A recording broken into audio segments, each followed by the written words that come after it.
Jaruzelski, ¿no?, que había combatido apenas unos meses antes, en diciembre de 81, el sindicato Solidaridad ahí en Dansk, etcétera, ¿no? Bueno, pues se me ha ido el hilo con lo de Polonia. En el año, exacto, gracias. En el año 82, la deuda externa de América Latina, del conjunto de América Latina, era 330.000 millones de dólares. 330.000 millones de dólares. Desde entonces hasta hoy, América Latina ha pagado 2,3 billones de dólares. Por tanto, si debía 330 dólares. ¿Pero la misma nominales o reales? Nominales. ¿Cuánto queda por pagar? Bueno, lo que queda por pagar es casi 1 billón de dólares. Yo creo que este año 2011 llegará a eso. Es decir, esto es muy interesante porque por una parte, fijaos, sabemos que la deuda no se va a pagar. Grecia no va a pagar la deuda, es evidente. Y sin embargo, tan cierto es que no la va a pagar como que la va a pagar y la está pagando unas cuantas veces. Y no hay ninguna contradicción en lo que estoy diciendo. Por una parte no se va a pagar y por otra parte se está pagando y se va a pagar unas cuantas veces. Hay una frase de Galeano, igual algunos la conocéis, en la que habla de la utopía y dice que cuanto más se acerca a ella, más se aleja. Entonces, ¿para qué sirve la utopía? Sirve justamente para eso, para caminar. Bueno, pues la deuda es lo mismo, pero al revés, porque es caminar para atrás.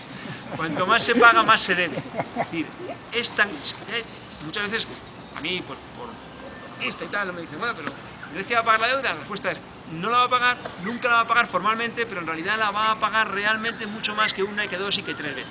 Y no Grecia, sino ciertos sectores de la población griega, ¿no? Entonces, ¿qué pinta la Unión Europea en todo esto? Lo anuncié al principio, yo creo que hay una mitificación absoluta de la Unión Europea, que además, en el caso de España, como algunas economías que se incorporaron después, con una trayectoria política dura, ¿no?, vinculada a la dictadura, etcétera, etcétera, donde se presentó en gran medida como una suerte de, bueno, de lo de la peli, ¿no?, de bienvenido Mr. Marshall, etcétera, que parecía obligar a cerrar filas en cuanto a que no había nada que impugnar o que discutir al respecto, ¿no? Bueno, la realidad dista mucho de esto, la realidad es absolutamente contraria, podríamos detenernos con más detalle, pero a mí me interesa sobre todo señalar lo primero, que no podemos identificar en ninguna medida a la Unión Europea, como dije antes, como algo descontextualizado de los conflictos de clase propios de la economía capitalista y en particular de la cuestión de la hegemonía. Lo mencioné también antes de pasada, yo creo que es muy importante y basta con fijar algunas cuestiones históricas para entender cómo en el origen mismo del tan sacrosanto y tan proclamado proceso de integración europea está la imposición de Estados Unidos. Y esto no tiene nada que ver con que demonice o lo contrario de Estados Unidos. Yo no estoy planteando aquí las cuestiones en términos de buenos y malos, ni desde una perspectiva moral, porque no me interesa esa cuestión. Estoy intentando identificar los elementos de la lógica que permiten explicar la situación disparatada en la que nos encontramos. Y en ese sentido, Estados Unidos, como potencia hegemónica, ejerce su hegemonía, porque ser potencia hegemónica implica ejercerla. Y la ejerce imponiendo en Europa un entramado que todavía en las décadas de los 50, 60 y 70 andará todavía lentamente y se sitúa sobre todo en el terreno del comercio, de las fronteras, de la eliminación de aranceles, etcétera, etcétera.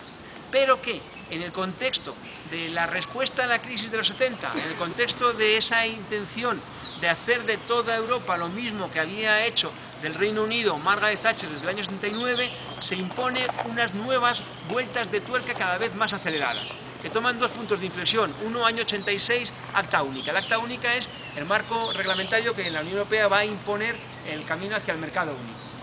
Pomposamente, ya sabéis, ¿no?, de la plena libertad de movimiento de mercancías, personas y capitales, de las personas un poco menos, de las mercancías prácticamente ya existía, pero sobre todo de capitales. De una libertad de movimiento de capitales. Y de aquellos polvos, estos lodos. Es decir, se está preparando el terreno para el despelote financiero en el que nos encontramos con todas las consecuencias que también conocemos, ¿no? Y después de ese 86 y el acta única, donde se planteaban, esto algunos recordaréis, a finales de los 80, muy primeros 90, ¿no?, debates, por ejemplo, en torno al dumping social, como había plena libertad de capitales, aquellos países que hacían un trato más favorable al capital extranjero se beneficiaban de que éste se movía entre Europa justamente atendiendo a esas ventajas fiscales o de salarios más baratos u otro tipo, en lo cual se encuadra precisamente ese supuesto milagro irlandés que así están ahora mismo, ¿no? Pero esto se impulsa muy intensamente a partir del año 92.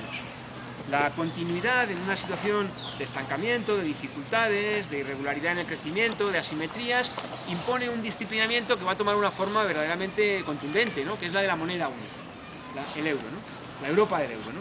Y en ese sentido, las propias condiciones a las que antes en parte aludí cuando mencionaba déficit y deuda, ampliadas tanto con el tema de la inflación, los tipos de interés la propia paridad de la moneda, y como corolario, o más bien como premisa de todo ello, una cuestión que entonces pasó relativamente desapercibida, pero que es muy importante y que tiene que ver con que la condición previa para la moneda única era despojar de todo control democrático a los bancos centrales.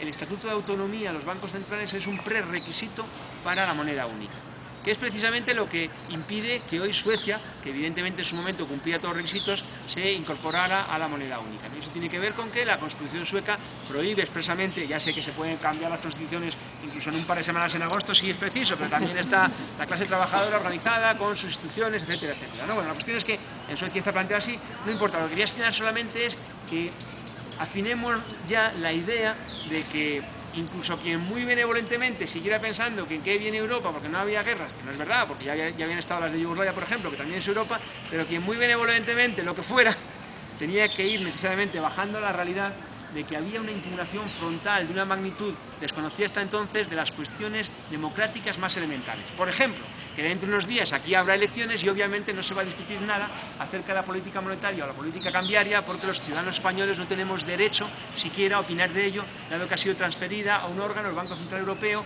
que no tiene ningún control democrático. Bueno, el Banco Central Europeo, que a su vez está subordinado ya directamente al Fondo Monetario Internacional, porque otra cosa llamativa o novedosa de la situación actual es la visibilización de ese Fondo Monetario Internacional, que si bien estaba detrás de las políticas en Europa desde hacía mucho tiempo, ahora está incluso físicamente ahí, con ese engendro de la Troika, que en realidad ya desde marzo pasado, en el Pacto del Euro, se pone en negro sobre blanco que ha de haber una presencia directa del Fondo Monetario Internacional y se asigna un lugar subordinado al propio Banco Central Europeo y la Comisión Europea, como por ejemplo en el caso de español observamos cuando en mayo Zapatero va a Bruselas, quien le recibe es una delegación presidida por un responsable del Fondo Monetario Internacional. Ese marco del euro yo creo que lo que señala es que no es verdad que se pueda considerar tampoco la moneda descontextualizadamente de todo lo que, con lo que os vengo torturando hace un rato largo, ¿no? Sino que por el contrario se encuadra en ello. Entonces no hay lugar, no esta formulación que a veces se dice muy tramposa de otra Unión Europea es posible u otro euro es posible, no es cierto, y simplemente no es cierto. En el marco de la economía capitalista actual no es posible otra Unión Europea. Hay la que hay y la única que puede haber. Y una Unión Europea que cada vez, de nuevo utilizo el verbo, visibiliza más su subordinación al imperialismo estadounidense, que no deja de ser, sin duda, un gigante con pies de barro, pero al fin y al cabo el más gigante dentro de todos los que tienen pies de barro. Yo creo que estoy acabando ya, afortunadamente, para todos. No. Confiaba en que lloviera pronto. Bueno, hay una forma de plantear esto que yo creo que es muy elocuente y que tiene que ver que a la hora de evaluar los resultados de esa Europa del euro, de la que ya, incluso si ponemos el camino hacia ella, han transcurrido prácticamente 20 años, yo creo que puede ser definida con bastante claridad en torno a tres elementos. En primer lugar, destrucción económica. En segundo lugar, regresión social. En tercer lugar, cuestionamiento de la democracia. Me refiero brevísimamente a cada uno de ellos. Cuando hablamos de destrucción económica, claro, y sobre todo después de todo lo que hemos comentado, pues qué menos que una guerra o una gran crisis, ¿no? Y en realidad la destrucción económica toma muchas formas. Para el caso de la Unión Europea sería muy fácil particularizarlo en todos aquellos sectores que han ido siendo progresivamente desmantelados. Y también en España lo conocemos bien. Y baste mencionar simplemente pues, la pesca o la agricultura o la ganadería o la minería o buena parte de la industria, ¿no? Pero aún ahí habría un elemento que yo creo que lo mostraría mucho más inequívocamente, ¿no? Que es la desvalorización de la fuerza de trabajo. Esta desvalorización de la fuerza de trabajo toma una forma que conocemos perfectamente, que es el hecho de que la gente que tiene hoy en torno a 20, 25, 30 años tiene unas condiciones materiales de vida peores que quienes tuvimos esa edad hace 20 o 25 años. Y eso es un auténtico disparate que a su vez es perfectamente coherente con el marco general de la economía capitalista que aplica esta institución, la Unión Europea, directamente teledirigida desde Washington, que es donde está la sede del Fondo Monetario Internacional. Y todo esto lo digo, claro, porque es verbal y para sintetizar, pero sí, podría matizar cosas, pero el trasfondo claramente se sitúa en ese terreno. Así que destrucción económica. Habría muchos más elementos de destrucción económica. Pensemos simplemente en dos más. Otro tiene que ver justamente con todos aquellos segmentos de la actividad que en el marco de los procesos de privatización dejan de ser rentables y se liquidan. Otro elemento de destrucción tiene que ver justamente con el consumo de los recursos naturales a una tasa que no permite su recuperación, su regeneración, etc. Así que en primer lugar destrucción económica. Y no estoy hablando de destrucción económica para referirme al periodo reciente, que sería ventajista por mi parte, aunque la realidad